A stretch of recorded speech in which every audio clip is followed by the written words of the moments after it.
mudanayaal sida aad ka war haysaan argagixisadu waxay soo bahaysatay dalkeenna iyagoo doonaya inay isku fidiso deegaano waaweyn waana khatar ku soo fool leh dalkeenna oo taabanaysa masiirka dalkeenna loona baahan yahay in aynu meel uga soo wada jeesanno innagoo Soomaaliya meel kastoo aan joogno sidoo kale waxaanu doonaynaa inaannu tacsi ka dirno weerarkii bahalnimada lahaa ee kooxaha argagixisadu ay ku qaadeen hotel Qaahira magaalada Beledweyne Allah ha u naxariisto intii dhimatay inta dhaawacana Allah ha u boogadhiyo mudanayaal iyo marwooyin waxa ayaan daraa in xukuumadda maanta jirta ay ku fashilantay hirgelinta siyaasad ku dhisan qorshe cad sidoo kale waxa xaqiiqo ah inay isu bedeshay maalin goosato hadba meesha ay doonayso iyadu oo danaheeda gaarka ah ay ka helayso u dhaqaaqdo qaranna laguma dhiso qorshe lala soo toosay ee waxa lagu dhisaa nidaam cad iyo kaas oo iftiiminaya meesha la doonayo iyo meesha loo guurayo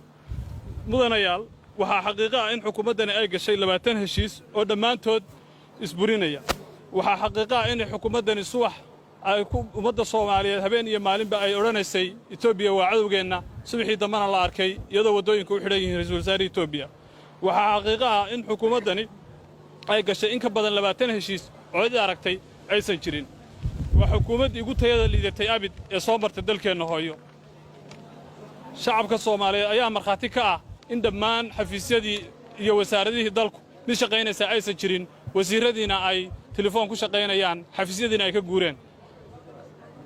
sidoo kale xukuumadda maanta jirta waxay ku fashilantay siyaasadda arrimaha gudaha iyadoo qaybo ka mid ah dawlad goboleedyadii dalku ay tageen kuwa kale oo dalkuna ay ku joogaan sharci darro ah dibudhiskii Soomaaliyeed taydib lama arag xukunka in la iska joogo xukuumaddan ka hortow sababtana waxa weeye xukuumadda talada haysa ayaa doonaysa inay dalka ku sii joogto xukunka si sharci darro